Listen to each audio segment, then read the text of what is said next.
Hi, it's Michelle. Welcome back to my channel. If you're new here, my name is Michelle. I make videos about books. Please hit the subscribe button. It really helps my channel grow.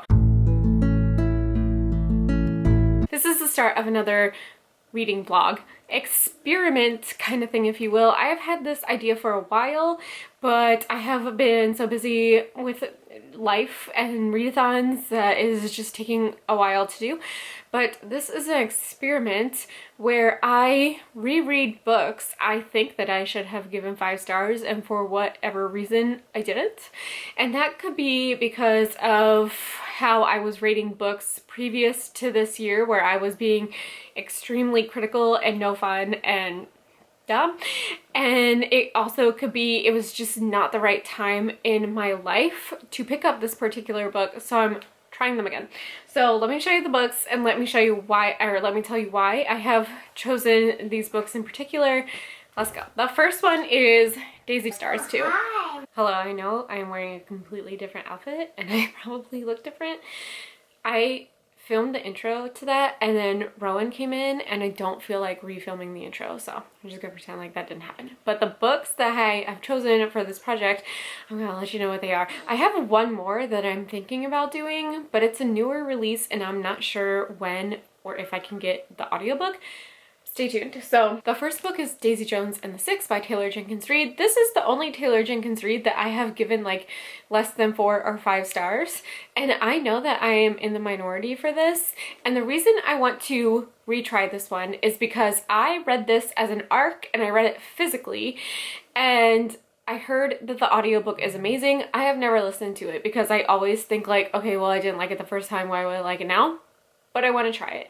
Also, I read this a couple months after Evelyn Hugo, and at that point in time Evelyn Hugo was my favorite book ever, so like I feel like it didn't give me the same feels as Evelyn Hugo. So I'm gonna retry this one. I'm going to listen to the audiobook and read along with it, and I got it from the library, so I didn't spend money. I'm only gonna buy it if I like it. The next one is Red, White, and Royal Blue by Casey McQuiston. This was another one I read as an ARC. I originally gave it 4 stars and then put it down to 3 stars.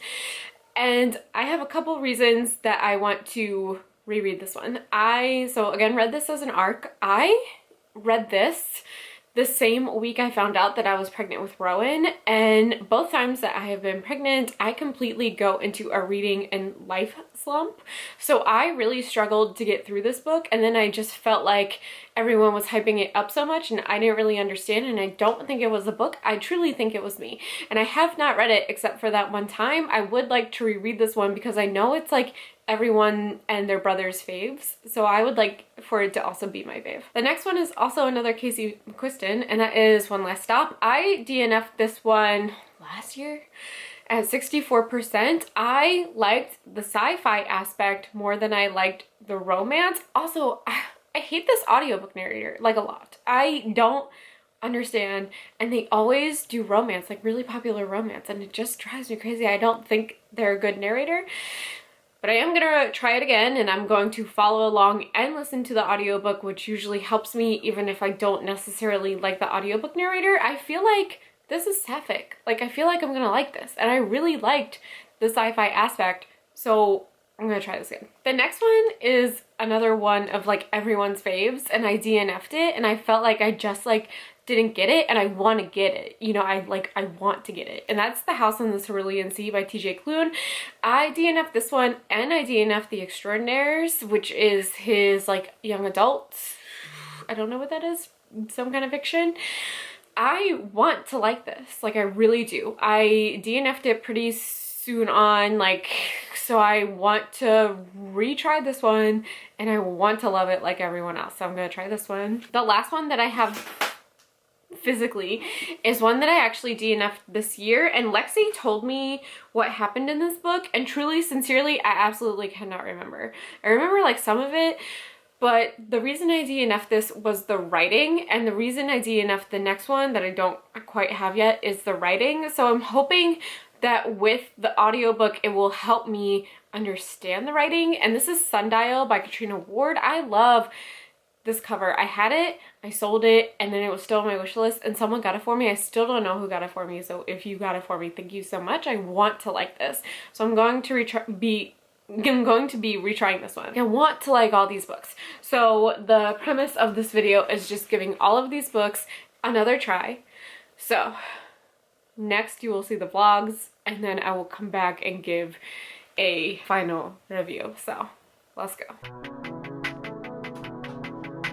Okay, so I made it to page 88. That is 20% into the House of the Swirling Sea. So I have listened to this part one time before, and I still am not loving it, and I like do not understand, but I'm willing to give it another chance because people love this one and I want to love it too. So we'll see. But so far, Linus Baker works in this place that like takes care of magical children. Honestly, I didn't like this before because it reminded me of Miss Peregrine's Home for Peculiar Children. Still does. But he has just gotten to this place where he's gone for like a super secret assignment. And we've met Chauncey, which has like the audiobook narrator has like a really silly voice for him. And my parents have a dog named Chauncey. So like anytime Chauncey is brought up, I picture him as my parents' dog and not like at all what he's supposed to look at. So like that's issue number one. But like I said, I am still willing to give this a chance, and we will see because I want to like this like everyone else does. Okay, so I am 38% into the House of the Swirling Sea. That's over 130 pages now, and I can tell you wholeheartedly that I don't remember half of what I listened to last time.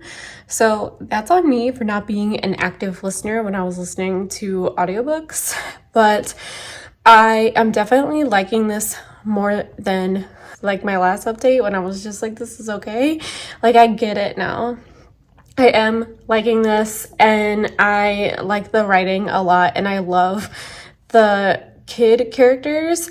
I am just having a hard time in my mind like picturing what they're supposed to look like, and that's like how I am with fantasy a lot. Like I know this isn't fantasy, but like for me it feels like it is. But I am liking this definitely more than last time, and I'm interested to see like where this story is going to go.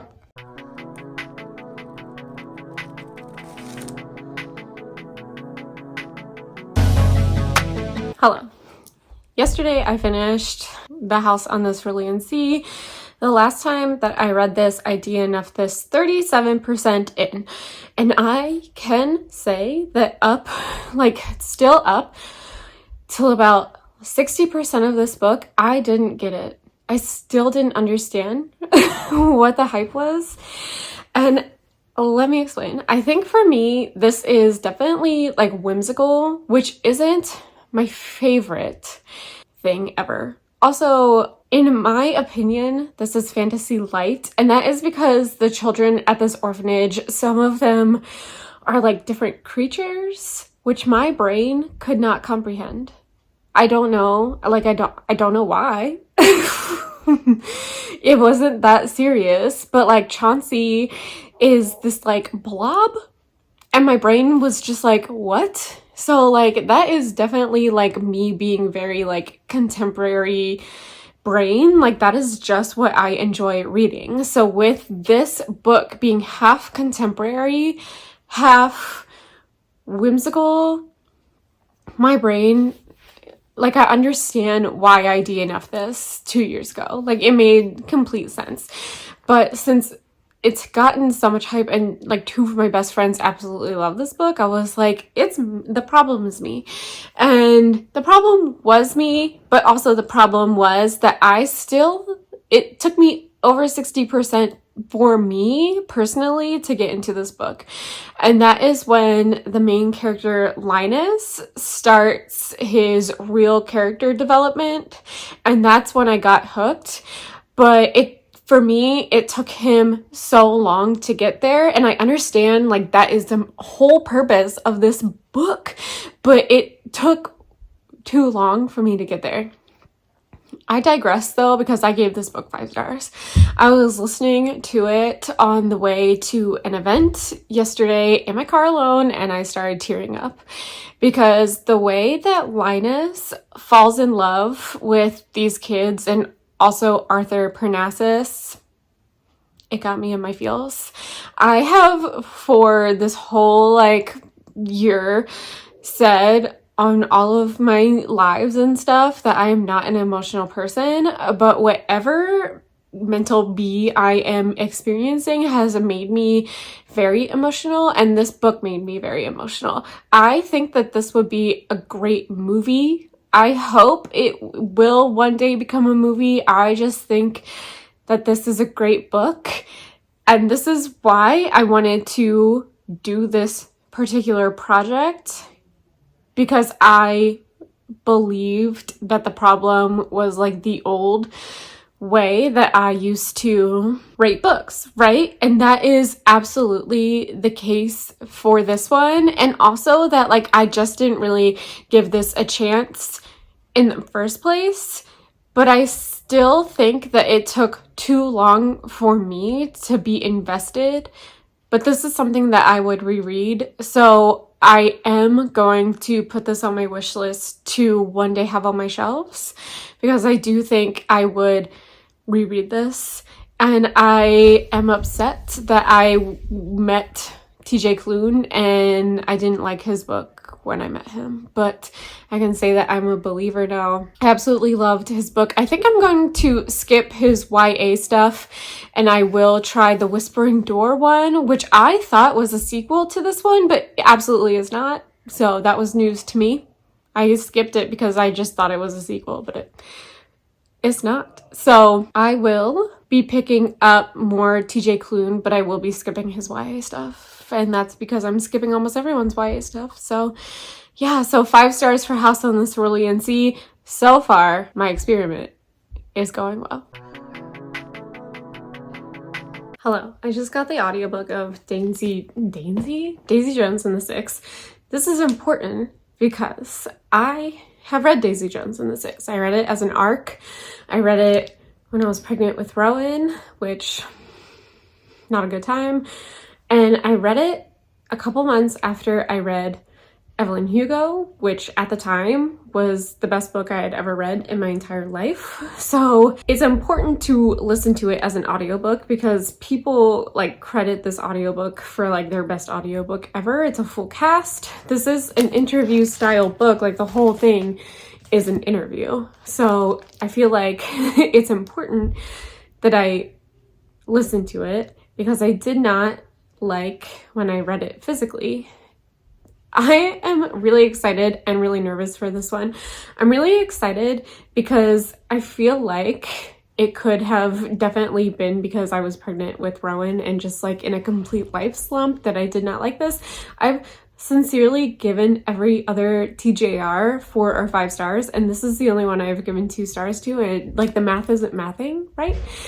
I'm nervous because I remember every single thing about this book. So like, I'm not going to be surprised about anything. So like, the audiobook is going to have to blow me away. So I could potentially still give this 2 stars. So let's go on this journey together. So I am 100 pages into Daisy Jones and the Six. That is 27% of the audiobook. First of all, the audiobook is immaculate.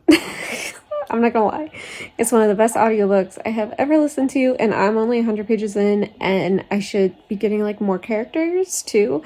But if you don't know what Daisy Jones and the Six is about, this follows 2 bands. It follows Daisy Jones, who in the 70s is like an it girl just because of how beautiful she is, and then she gets a record contract and she wants to like write her own songs and stuff, and no one's taking her seriously because like of how beautiful she is. And then it also follows the band The Six with the main singer Billy, and Billy is really interesting. I kind of forgot how interesting he is, but it deals a lot with him having like a shotgun marriage, literally a shotgun marriage, like literally, and his drug problem and cheating on his wife while she's pregnant while he's on the road. And I just got to the part where Daisy Jones is featured on a song with the Six. So they are not yet Daisy Jones and the Six, and that's 100 pages in. But like I said in my previous clip, I remember almost everything about this book, so like it's not surprising. Like I don't know why I remember everything about this book. It makes no sense to me because I didn't really like it. So like I don't know, but the audiobook is really good. I'm just hoping I like it this time. Like, do I think it was a 2-star? Probably not, but back when I was rating books differently, I guess it was. So I will update when I get to like 200, 250 pages. We'll see.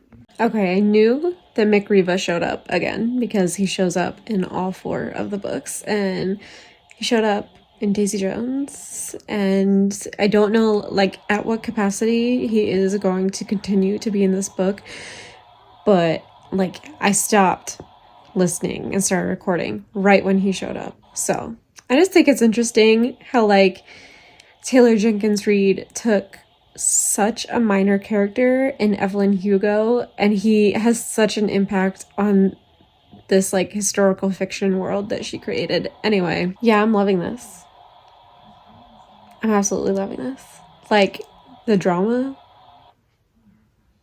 And in the beginning, there's like an author's note because this is like a biography, right? And it's like some stories like you're getting from different perspectives and they don't really match up, and you're getting that like people have different takes on like the same thing. So yeah, I'm really liking this. But McReva showed up. I wasn't gonna update because I don't really have anything to say, but I just looked and I'm 69% into the audiobook, so that's the update. Okay, so I'm 76% into Daisy Jones and the Six, and it's nuts because they keep talking about their iconic album cover for their album Aurora, and in my mind I keep thinking I should Google this. It's not real, but it feels so real. So like this is the second time I've picked it up and I'm like, I should really stop this audiobook and look up this album cover, and it doesn't exist, but like it makes it seem like it's so real. Shit, I'm loving this so much.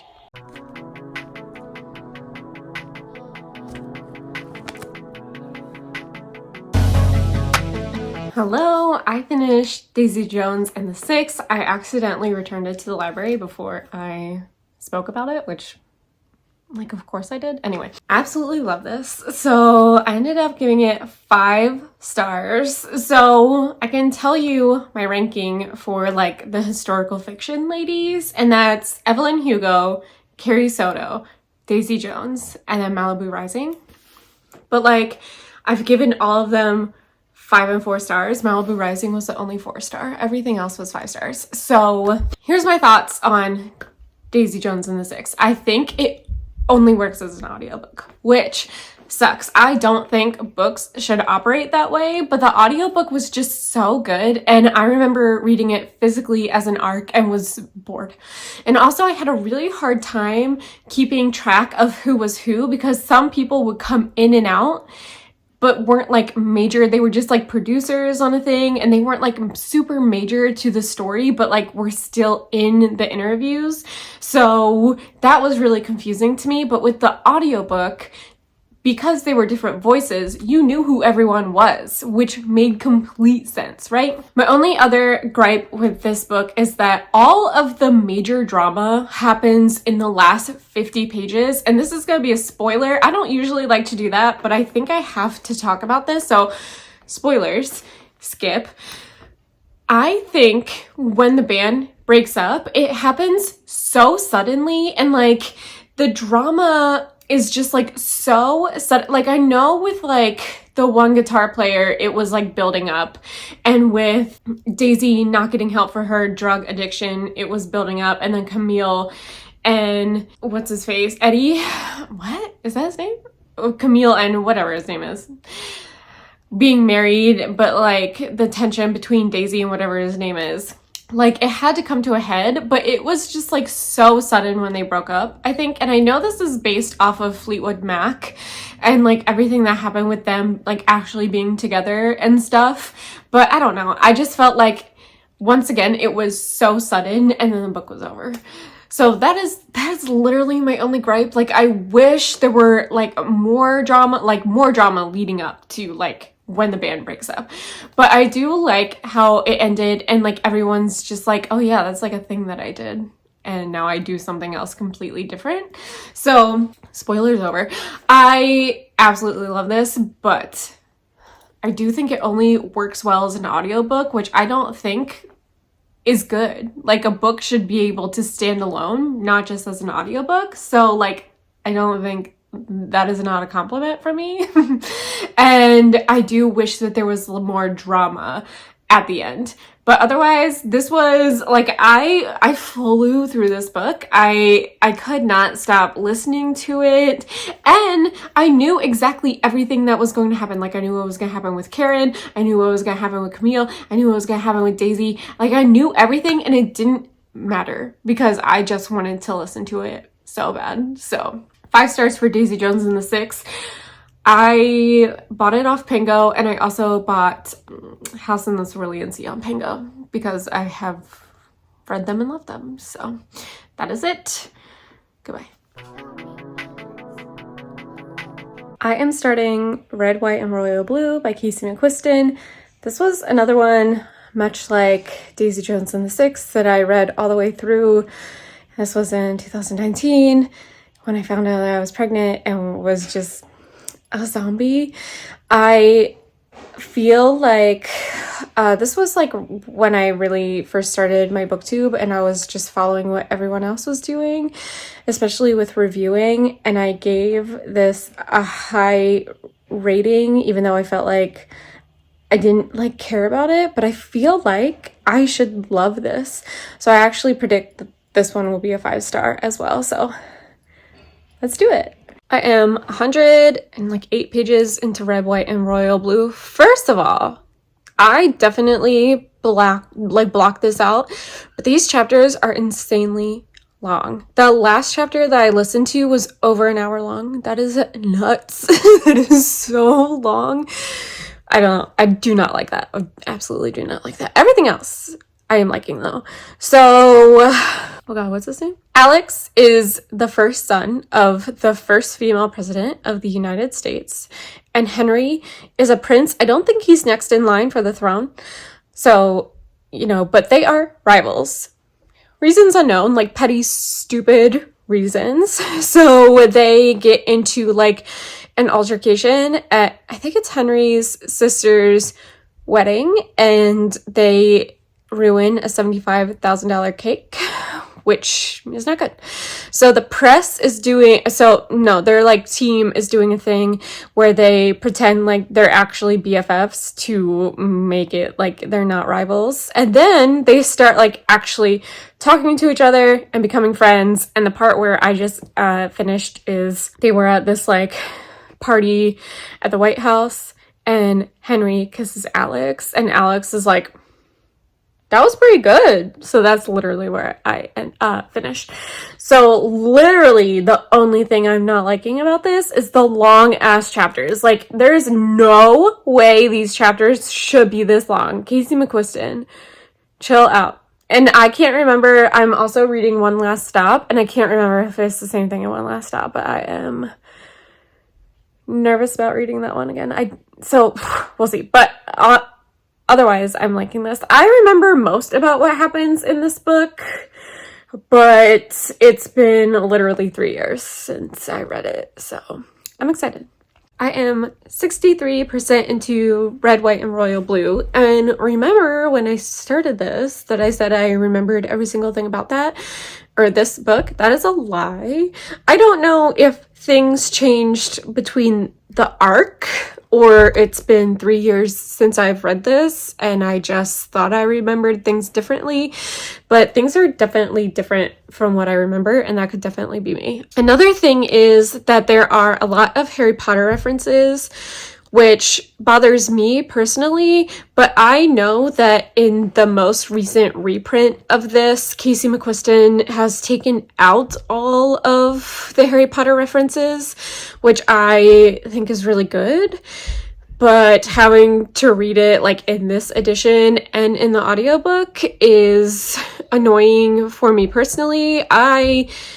Besides like J.K. Rowling being shitty, just like think we should all collectively as a group get over Harry Potter, and that is just my opinion. So, you know, that is annoying. Otherwise, I think this is really funny. There have been a couple times where I have like laughed out loud. I will say I do think Alex is a little annoying. Like, he is way too high energy for me. But also he's funny, and I really like the friend group. So, and I know that like Keystone and Quiston, their whole thing is like friend, like found family, and that's definitely present in this one. I am hoping to finish this today, so stay tuned.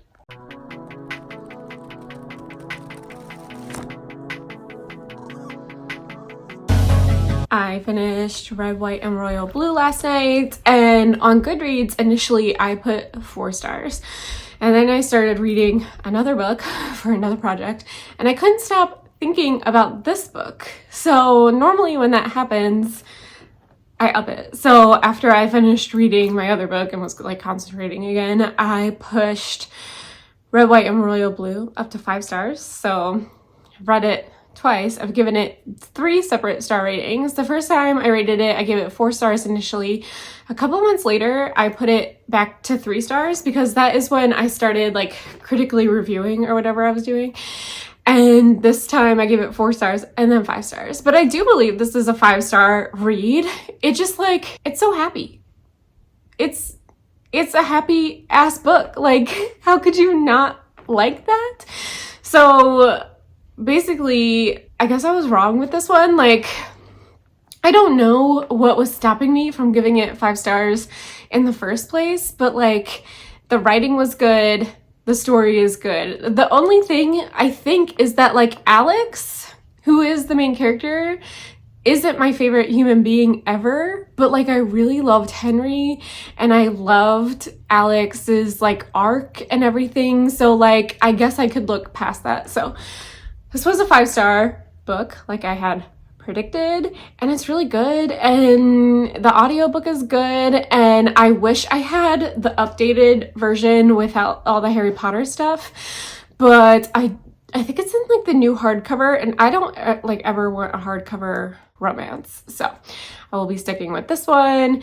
I absolutely recommend the audiobook because it is one narrator, but Henry is British and he puts on a British accent for Henry, so it's not confusing or anything. So that is that. 5 stars for Red, White, and Royal Blue. So all of these books so far, I'm 3 for 3 for 5 stars, so that's interesting. I am 87 pages into Sundial, and this is about the same spot where I DNF'd Sundial the first time, and that is because this chapter that I am in right now is very long and it goes into the past, and in my opinion, this is where the writing gets a little wonky. I am listening to the audiobook that this time. It is a very long audiobook, in my opinion. It's 13 hours, which I think is long because this book does not look that long. Like, why is the audiobook so long? It's tripping me up. Anyway, this story follows Rob, who is a mother of 2 girls, and her oldest daughter, Callie, who is 12, is fucking weird. She's doing weird, creepy shit. Is she killing animals? We don't know. But she has these animal bones in her room, and she's using hydrogen peroxide to make them white, and Rob has found this out, and she is like, dude, what the fuck?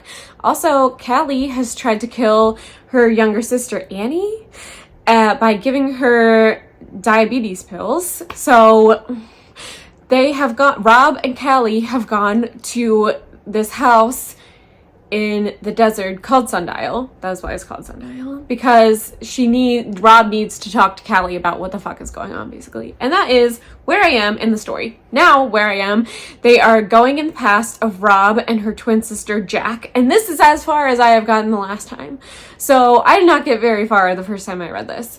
I'm hoping to finish this soon. I will update when I have something else to update on, but I am like literally, seriously, 100% at the part where I DNF'd before, and it is because the writing is so weird. The story is good.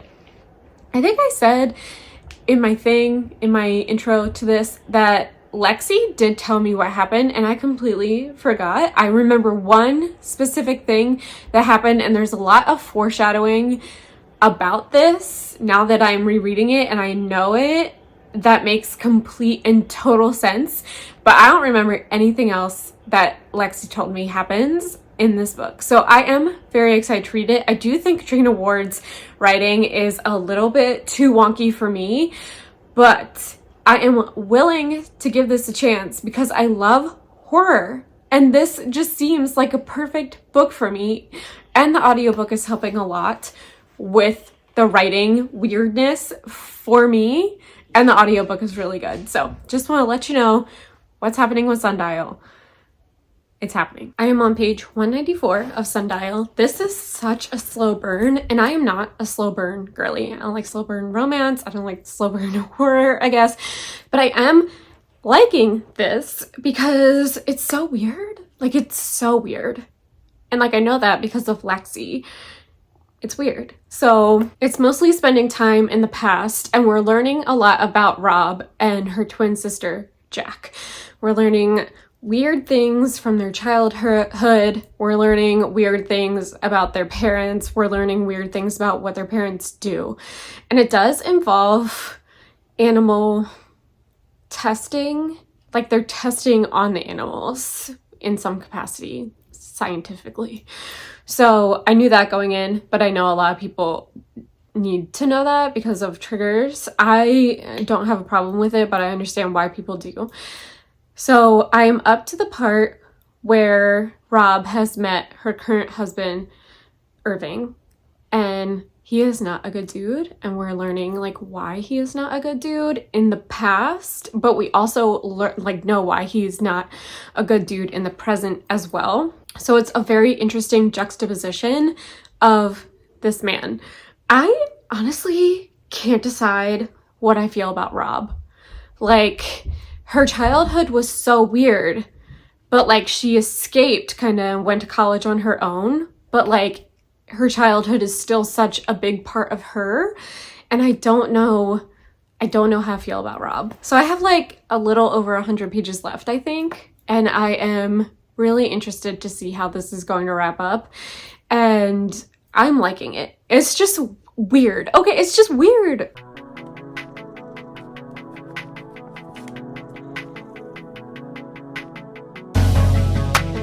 I finished Sundial last night, and I was texting Lexi about it because she's the one who wanted me to read this earlier this year, and I DNF'd it 100 pages in. So this time I decided to pick it up and listen to the audiobook. And the reason I decided to pick this one up specifically is because I really like horror. Like, I'm really into it. And Katrina Ward is one of Lexi's favorite authors, and we have a lot in common when it comes to horror and thriller. Like, we really do. Romance, not so much. But everything else, we have a lot in common. So I wanted to pick this up and try it with the audiobook because I do feel like the writing is a little weird. But with the audiobook, easy sailing. No problem. Someone's speaking to you. No worries. So anyway, ended up giving Sundial 5 stars. Honestly, if I could give this 6 stars or 7 stars, I would. This is one of my favorite books I have ever read. And that's saying something because it is such a slow burn. But it's ridiculous. Like, this writing is ridiculous because Katrina Ward puts little Easter eggs in like every single chapter about what is going to end up being revealed. And it's crazy how everything just came together. And obviously it's not like a romance where I can tell you exactly what's happening in this book because it will spoil everything, but the way you think something is happening and then it turns out to be something else at the end, I just thought was really good. So absolutely love this one. I owned this and then sold this, and then it was still on my wish list and someone bought it for me, and I still don't know who. So if you bought this for me, thank you so much. I absolutely love this book. So for the record, everything so far that I have reread for this project has turned out to be 5 stars. So that's saying something, not in the books that I'm picking up, but I think just how I have changed how I rate things now. However, this was a really, every book that I've picked up again is a good book. They're very popular. That's why I've picked them up, because everyone else seems to love them, and I probably should have too. So I love this book. If you are looking for a beautifully woven, slow burn horror book, I absolutely recommend this. It's not like horror and like spooky things are happening. It's psychological horror, which you like really don't know what's going on and what's going to happen next. There are a lot of triggers for this, including miscarriage and animal experimentation and stuff like that, without getting too spoilery. But if you want to pick this up, I would look at the trigger warnings for this one, because there are a lot for this one. But I absolutely love this one. 500 billion stars for this one. Rereading Radio Silence for the Giving Books Second Chances video, and I made it over 100 pages in, but I wasn't 50% in, so I'm not marking it down as read because I did DNF this. And I DNF'd it because I truly did not care. Listen, this book is about the pressures of high school kids to go to college, like immediately, to get good grades, to go to a good college, to figure out their life, all at 18. And this sounds like it should be the perfect book for me, because I have been preaching about how much I shouldn't have gone to college for years. Like, I should not have gone to college. I should have taken a year off. I should have gone to community college. I went to 3 separate colleges in 3 years because I couldn't figure my shit out. Like that, this book should be me. But it's either because it's YA or the writing. This is the only Alice Oseman I have read so far that I cannot connect to it. So I wanted to reread it to see if it was me, because like this whole premise is what I have been preaching for years, but I just cannot get into this book. So I did DNF this, and I haven't marked it down as read or anything. I marked it down as like I was reading it on Goodreads, and then I just like deleted it, and I kept my original 2-star review. So just letting you know, I thought that all of these books were gonna work for me again, and this one just didn't. So I think that that is really interesting. Some books that didn't work before are not going to work again, and Radio Silence is one of them. So I have one more book to read, and it is One Last Stop by Casey McQuiston, and I am really nervous for it because I DNF'd that last time, and like I really did not like that one, and I have been putting it off. Like I don't know. So one more book. Radio Silence did not work for me. So it happens. I am almost halfway through One Last Stop by Casey McQuiston. This book is too long. That is like my biggest gripe with it. But basically this is following August, what did I say? This is following August, who just moved to New York City, and she is in a like little apartment with all these eccentric people, and it's super fun. And then she commutes on the Q train every day, and she meets Jane, who you find out is in a time loop. She's from 1975, and she can't get off of the Q train, and August is falling in love with her, and that is the gist of it. It is just way too long. Like, I think I like the story, but I hate like all the middle stuff. I do really like the sci-fi part of it, and I haven't gotten to the part where I DNF'd last time. I think I'm 46% in right now, and I DNF'd at 64%, but I am liking it more this time than last time. Definitely. Literally, it's just too long. Like, I don't like long books anyway, but I especially don't like long romance books. What?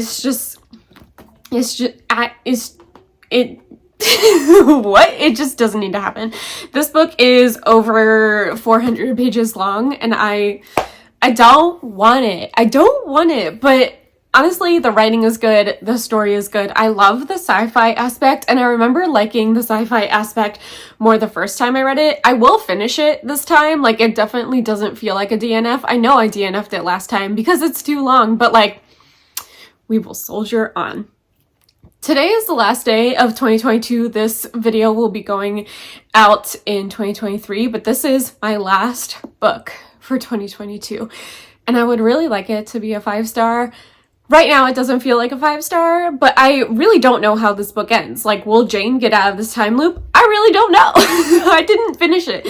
So we'll see. Wish me luck. You will be seeing this in 2023, but let's just hope it's a good one, you know?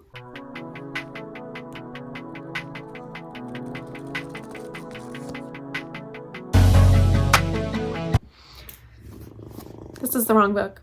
I finished One Last Stop last night. It was my last book of 2022, and I gave it 5 stars, and I like it more than Red, White, and Royal Blue. This is why I wanted to do this video. So, absolutely love this. It was, like, sad a little bit. Like, I can't tell you anything about it because I don't want to ruin this book for you, but I loved it way more than Red, White, and Royal Blue. I kind of, like, when I think about Red, White, and Royal Blue, I kind of think Alex is a little annoying, and maybe I said that in my review and I can't remember, but I loved everything about August and Jane, and even the side characters that August lives with. Like, I loved everything about everyone, and I love the ending of this, and this was 5 stars. So, hold on, I'll be right back. These are the 6 books that I reread that I thought I should have given 5 stars to the first time I read them. These 5 all ended up being 5 stars, like they should have been from the beginning. This one was a DNF, probably because it's YA, but I do think the content of this one makes the most sense for me to like. For whatever reason, this book just doesn't work for me. So that's okay. I'm going to keep my original review of 2 stars because I read it that first time and it was a 2-star read. However, One Last Stop, 5 stars.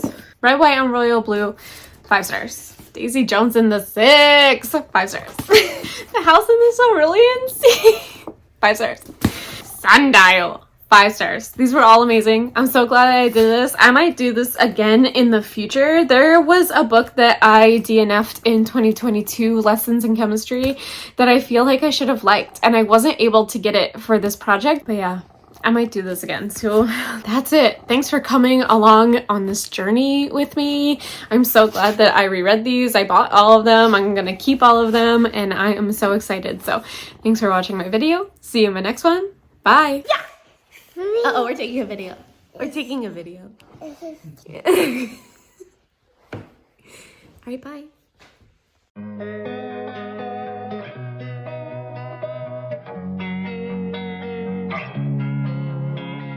Losing time, I'm fading fast.